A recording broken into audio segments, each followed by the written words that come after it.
आपलं 10th मध्ये maths 1 की ज्यात अतिशय महत्त्वाचा जो चॅप्टर आहे फायनान्शियल प्लॅनिंग, अर्थनियोजन, तो चालू आहे। त्यामध्ये प्रॅक्टिस सेट आपला 4.2 की त्यामध्ये आधारित असलेले सगळ्यात महत्त्वाचे 2 प्रश्न की जे इनव्हॉइस याच्यावर आधारित आहे ते आज आपण ह्या भागात घेणार आहोत। या अगोदरच्या जे व्हिडिओज आहेत आणि इतर चॅप्टर्स जसं मॅथ्स 2 आणि 8वी ते 10वी गणिताचे सर्व चॅप्टर्सचे जे व्हिडिओज आहेत त्या बघण्यासाठी तुम्हाला चॅनलला सबस्क्राईब करावं लागेल आणि बेल आयकॉनवर जर क्लिक केलं तर रोजच्या रोज ज्या नोटिफिकेशन्स आहेत ते मिळतील आणि रेग्युलर व्हिडिओज पाहायला मिळू शकतात।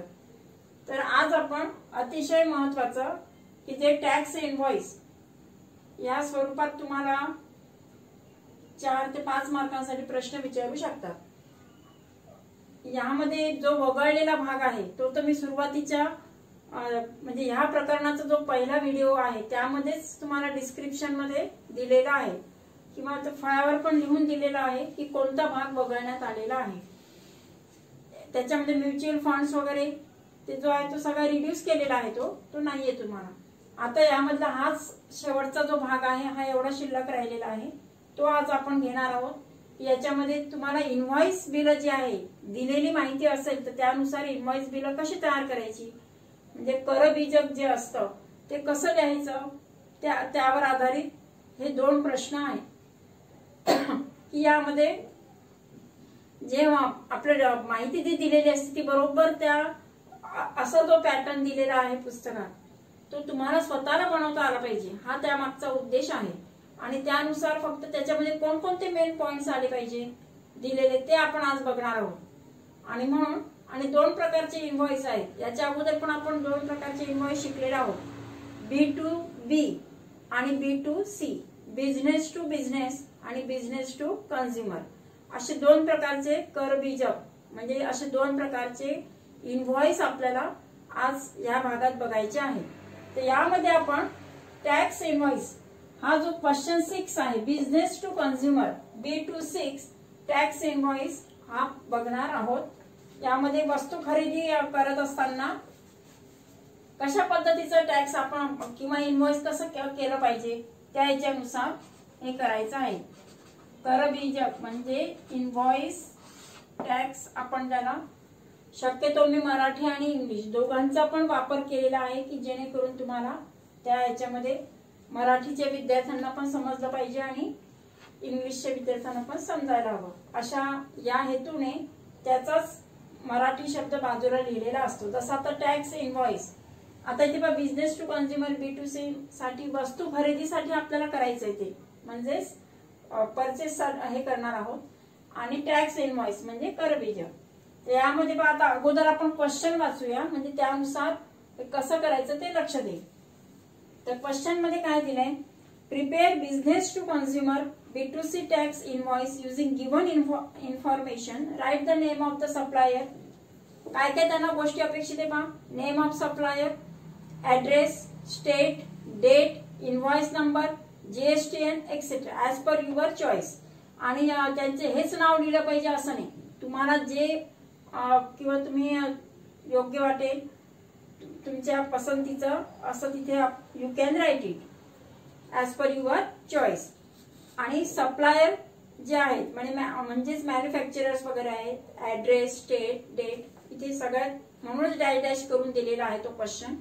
आणि पर्टिक्युलर्स मध्ये जे दिलंय ते मात्र तेच पर्टिक्युलर्स हवे, त्यामध्ये तुम्ही बदल करू शकत नाही। रेट ऑफ मोबाईल बॅटरी दिले ₹200, रेट ऑफ GST 12% आणि HSN 8507 1 पीस आणि रेट ऑफ हेडफोन 750 रुपीज आहे।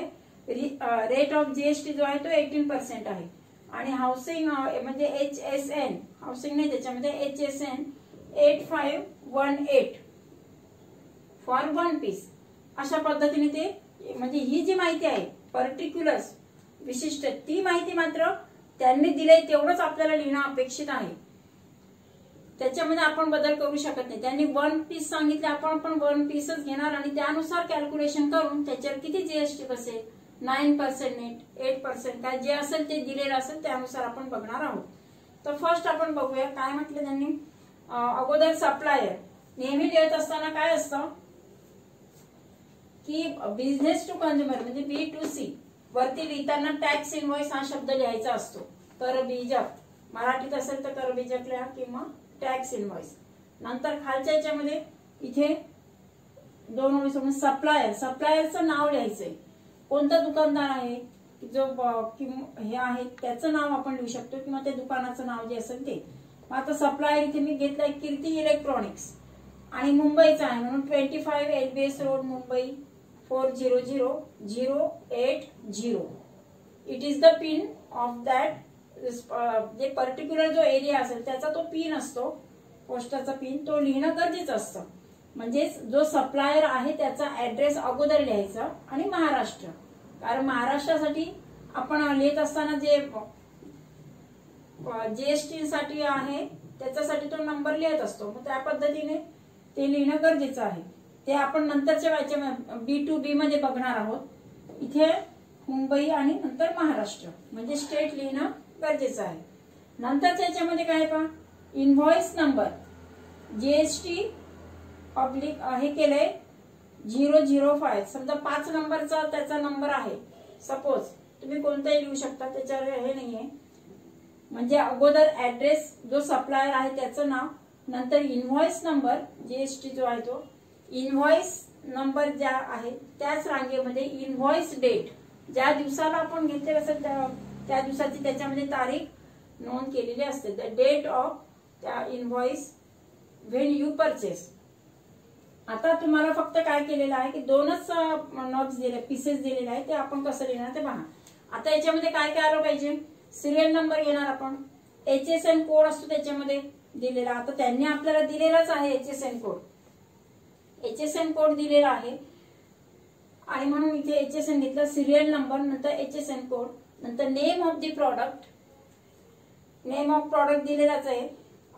जे असेल ते आपण मोबाईल बॅटरी आहे आणि हेडफोन आहे आणि रेट दिलेला आहे. किती रेट दिला आहे 200 रुपीज रेट आहे आणि क्वांटिटी एक पीस आहे दोघांचा.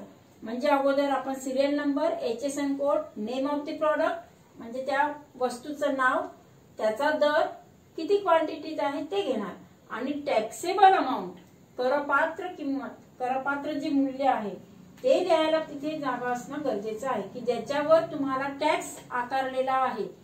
त्या टॅक्सेबल अमाऊंट लिहिण्यासाठी you have to make the column. आणि टॅक्सेबल अमाऊंट झाल्यानंतर मग त्याच्यामध्ये 2 मोठे कॉलम्स करायचे, एक CGST साठी एक HGST साठी आणि मग दोघांची जी टोटल असेल दॅट इज द फायनल एकूण टोटल त्यामध्ये येणार. आणि CGST चे 2 कॉलम्स आणि HGST चे 2 कॉलम कसे, तर CGST चा काय रेट आहे तो रेट लिहिण्यासाठी आणि त्या रेटनुसार किती टॅक्स आला तो टॅक्स आकारण्यासाठी आपल्याला तिथे लिहिणं गरजेचं आहे. तर त्यासाठी आपण अगोदर इथे दिलेलेच आहे ते आपण याच्यानुसार बघूया. आपण इथे सुरुवातीला CGST चे 2 कॉलम करणार की ज्याच्यामध्ये टॅक्स एक आहे आणि एक रेट आहे. एक टॅक्स साठी लिहिणार आणि एक रेट साठी, म्हणजे त्याचे 2 कॉलम, याचे 2 आणि मग टोटल झाले बरोबर. ज्याच्यामध्ये सगळ्यात जे आपल्याला जी माहिती दिली ती आपण लिहिणार आहोत. फर्स्ट सिरियल नंबर आता HSN कोड दिलेला आहे 8507. त्याचं नाव आहे मोबाईल बॅटरी किंवा नेम ऑफ द प्रॉडक्ट, कोणता प्रॉडक्ट घेतलाय त्याचं नाव किंवा त्याचं डिस्क्रिप्शन आणि रेट काय आहे. 1 पीस साठी किती आहे 200 रुपीज आहे. क्वांटिटी किती घेतलंय 1. सपोज 2 क्वांटिटीज असतात तर 2 केले असते आणि 200 into 2 400 आणि मग त्यानुसार त्या टॅक्सेबल अमाऊंट वर टॅक्स आकारला असतं. आता इथे 1 क्वांटिटी आहे, therefore with the taxable amount is 200.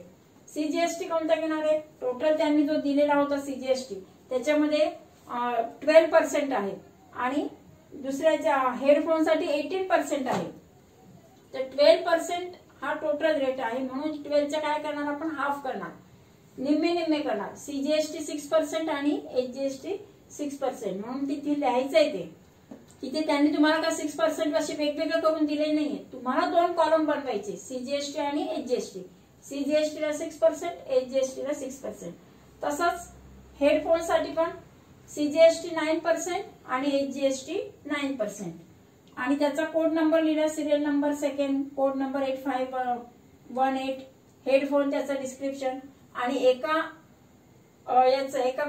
जो नग आहे एक आयटम, त्या आयटमचं रेट आहे 750 रुपीज, 750 रुपये. आणि म्हणून टॅक्सेबल कोणतं घेणार आपण, जे अमाऊंट आहे 750, त्याच्यावर 9% टॅक्स घेणार आहोत.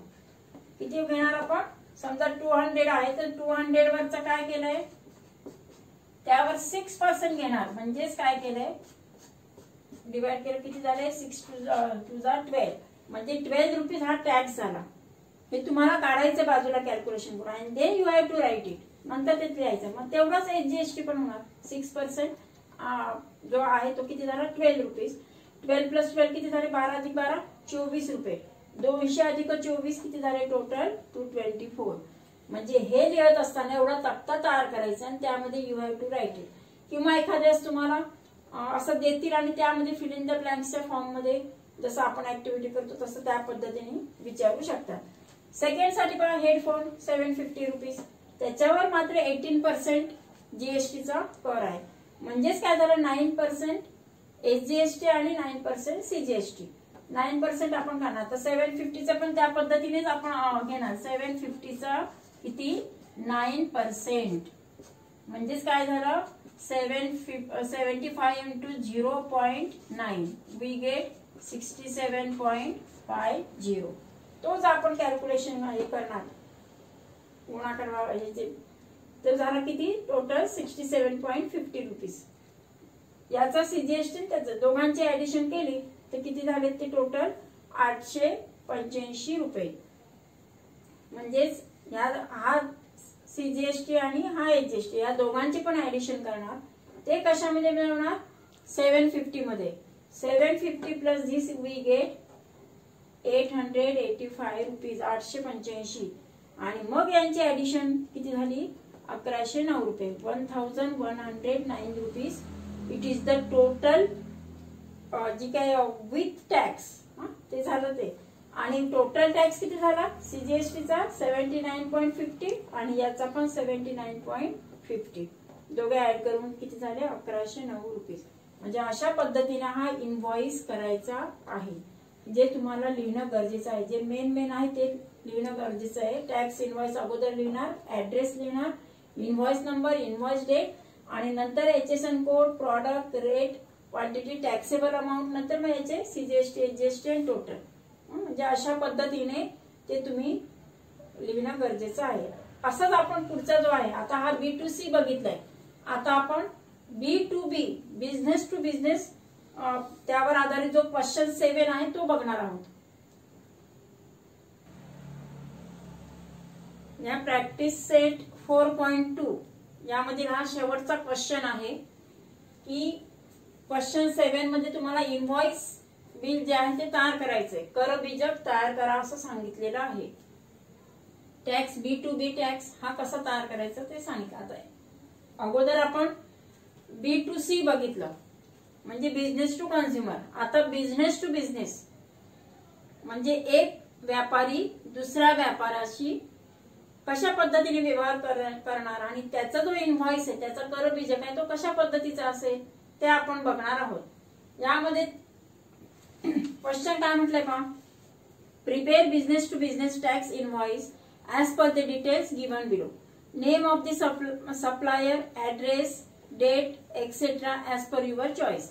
सप्लायरचं नाव, नंतर डेट, ऍड्रेस आणि त्याचं हे जे आहे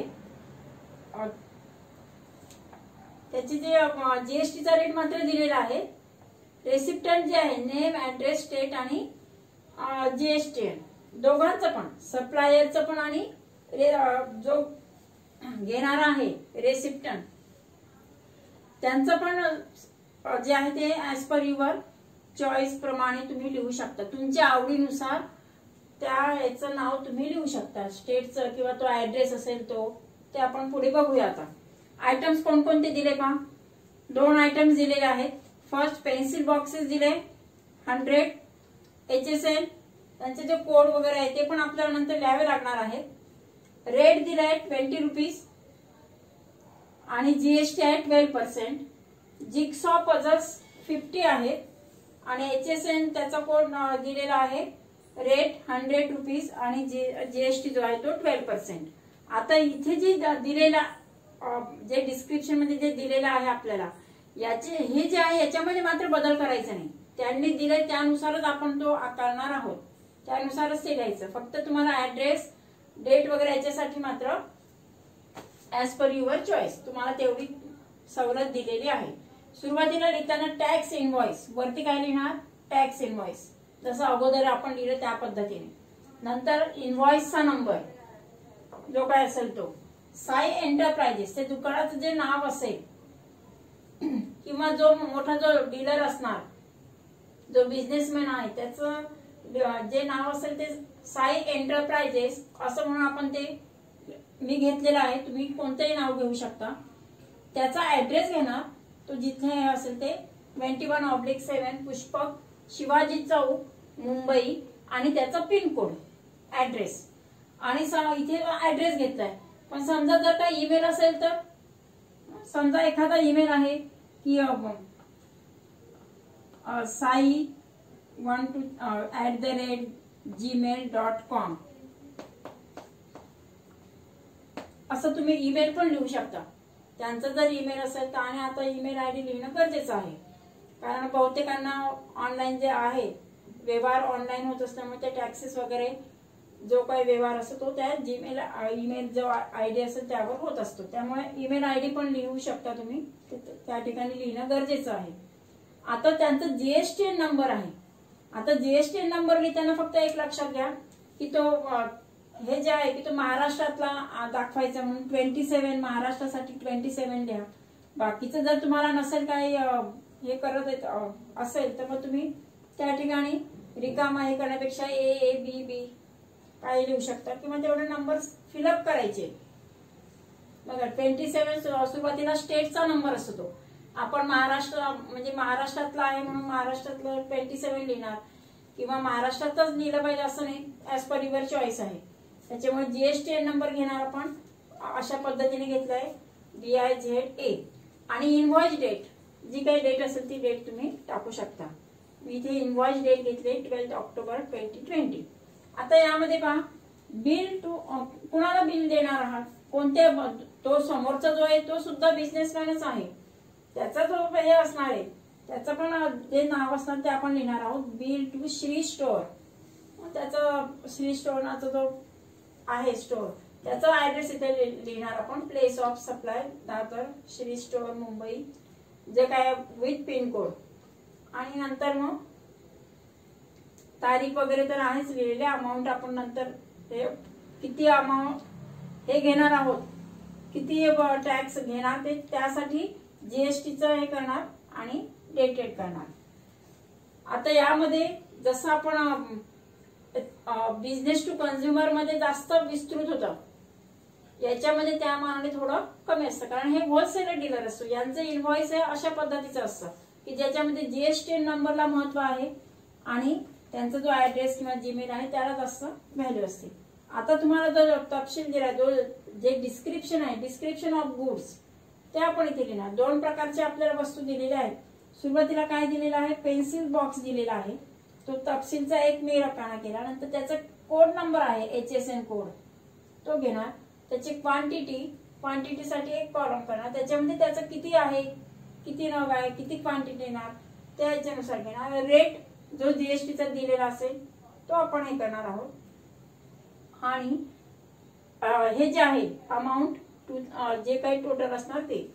आता याच्या अगोदरच्या कंझ्युमर साठी जो इनव्हॉइस होता त्याच्यामध्ये CGST आणि HGST दोन्ही आपण वेगवेगळे दाखवले होते आणि दोघांचा रेट आणि टॅक्स तो मी हे केले होते। आता इथे मात्र तसं नाही घेतलं, इथे काय केलंय CGST 6%, HGST 6% अशा पद्धतीने घेतलं आणि त्याचं कॅल्क्युलेशन डायरेक्ट केलेलं असतं, म्हणून मग टोटल आणि ऍड म्हटलंय त्यांनी।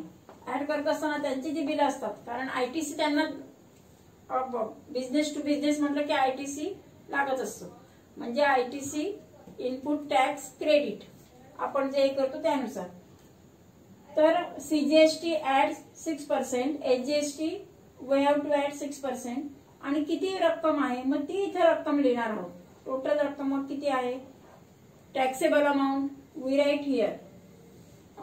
अगोदर आपण पेन्सिल बॉक्स साठी लिहूया, पेन्सिल बॉक्स. आणि म्हणून मग लिहिताना जरी मराठी मीडियम असेल तरी सुद्धा तुम्ही जे टॅक्स इनव्हॉइस मध्ये ते जे इंग्लिश शब्द आहेत ते तसेच वापरणं गरजेचं आहे. जसं ऍड्रेस आहे, हे सगळं जीएसटी आहे, रेट आहे, हे जे आहे बहुतेक सगळे इंग्लिश शब्दच असतात. फक्त डिस्क्रिप्शन मध्ये तुम्हाला जे काही पेन्सिल बॉक्स वगैरे असं लिहायचं असेल ते तेवढं मराठीत तुम्ही लिहू शकता, नाहीतर बाकीचं सगळं आहे तसंच लिहायचं आहे. तर फर्स्ट जो आहे पेन्सिल बॉक्स, त्याचा HSN कोड आहे 3924. क्वांटिटी 100 आयटम्स घेतले त्याने, 100 नग घेतले, 100 पीसेस आयटम्स आहेत. आणि रेट किती आहे, हे जो आहे तो 20. आणि त्याची जी अमाऊंट झाली ती किती झाली, मध्ये एका याच्यानुसार 2000 रुपये त्याची टोटल अमाऊंट झाली, ती झाली 2000. म्हणजे इथे काय प्रत्येक वस्तूवर वेगळा जीएसटी काढलाय का, नाही.